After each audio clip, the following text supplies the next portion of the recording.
अपमान। अरे बेटा, इसमें नींबू पानी क्यों ले आई? यह तो वाइन के ग्लास हैं। ओके मम्मी जी, अभी चेंज कर लाती हूँ, स्नेहा ने अपनी सास से कहा। स्नेहा की सासू माँ अपनी किट्टी पार्टी की एक सहेली के साथ बैठी बातें कर रही थी। आज दोनों का नींबू पानी पीने का मन था। स्नेहा ग्लास में लेकर गई तो उन्होंने टोक दिया। वैसे यह कोई नई बात नहीं है, स्नेहा के साथ यह टोका टाकी यहाँ चलती रहती है। यह लोग महानगर में रहने वाले हाई सोसाइटी टाइप लोग हैं। स्नेहा एक बहुत संभ्रांत परिवार की, पैसे वाले घर की इकलौती लड़की है। अच्छा खासा कारोबार है उसके पिता का। स्नेहा ने भी सारे आराम बचपन से देखे हैं, लेकिन उसके और इन लोगों के रहन सहन में काफ़ी अंतर है।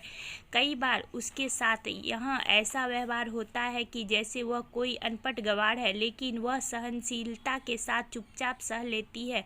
वह मन में यही सोचती है कि उनका रहन सहन अलग है, बोल दिया तो बोल दिया, चलो कोई बात नहीं। वह उनके जैसे तौर तरीके सीखने की भी कोशिश कर रही है। उनके मन में कई बार यह सवाल तो आता कि इन लोगों ने अपने जैसी रहन सहन वाली लड़की से अपने बेटे की शादी क्यों नहीं करी। शायद वह यह नहीं समझ पा रही हैं कि स्नेहा की खूबसूरती और उसके पिता का अच्छा खासा कारोबार ही जिससे इन लोगों को मजबूर कर दिया इस शादी के लिए। जबकि स्नेहा के पिता ने कहा था कि हम छोटे शहर के लोग हैं, रहन सहन में बहुत अंतर है।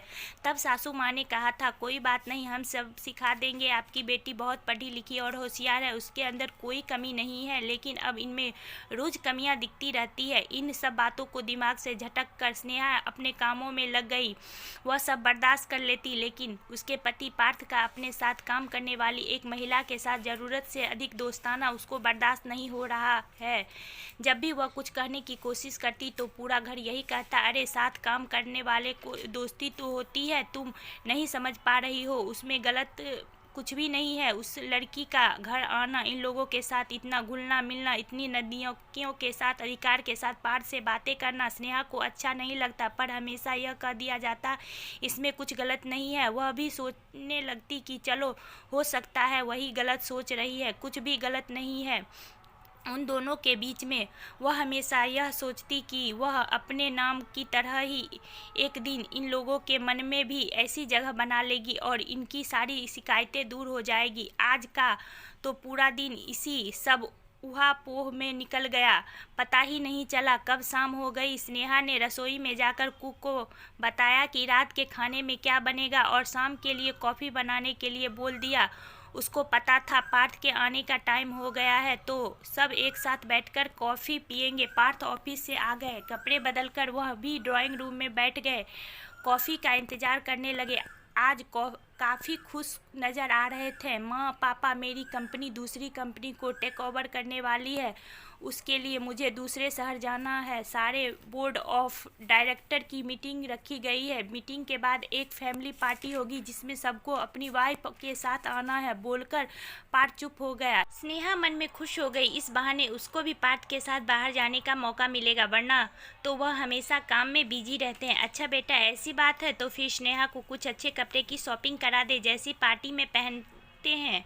पार्थ की माँ ने कहा, माँ मैं सोच रहा हूँ कि अंजलि को अपने साथ ले जाऊँ, स्नेहा उस पार्टी में सेट नहीं होगी। मुझे लगता है नहीं कि स्नेहा को कोई प्रॉब्लम होगी अगर अंजलि मेरे साथ जाए। वहाँ कौन जानता है कि अंजलि मेरी वाइफ नहीं है। यह सुनकर स्नेहा तो सन्न रह गई, वह कुछ बोली नहीं, चुपचाप अपने कमरे में चली। अरे क्या हुआ डार्लिंग, बुरा मान गई? पीछे पीछे पार्थ भी रूम में आ गए। मेरी जगह किसी और को ले जाने की बात कह रहे हो तो मुझे दुख तो होगा ही, यह कौन सी बात हुई? अरे समझा करो, तुम्हारी जगह कौन ले सकता है? बस कंपनी का मामला है, जरा पार्टी में ले जाने की तो बात है, और तो कोई बात है नहीं, प्लीज़ तुम समझो ना। तभी पार्थ का कोई फ़ोन आ गया तो वह फ़ोन सुनने रूम से बाहर चला गया। इस दुखी उदासी के माहौल में जबकि स्नेहा के मन में अंदर से बहुत गुस्सा भी है इस बात को लेकर, उसको कई साल पहले पढ़ी हुई उषा प्रेमदा की उपन्यास याद आ गई। शेष यात्रा नायिका के साथ लगभग ऐसा ही व्यवहार होता था और उस नायिका ने अपना पूरा कायाकल्प करके उन लोगों के जैसी बन गई थी, लेकिन अपने संस्कार नहीं छोड़े थे और उसको दिखा दिया था कि वह कुछ भी कर सकती है। आज स्नेहा ने भी मन में सोच लिया कि वह भी इन लोगों को दिखा देगी कि स्नेहा भी कुछ भी कर सकती है, लेकिन अब इस उनके साथ नहीं रहेगी। उसको अपने आत्मसम्मान के साथ समझौता अब बिल्कुल बर्दाश्त नहीं था। आशा करती हूँ दोस्तों आप लोगों को यह कहानी पसंद आई होगी। अगर पसंद आई हो तो प्लीज़ लाइक कमेंट ज़रूर करें और हमारे चैनल को सब्सक्राइब करना बिल्कुल ना भूलें। तो दोस्तों मैं एक नई कहानी नई सोच के साथ फिर से आऊँगी। Bye bye, take care.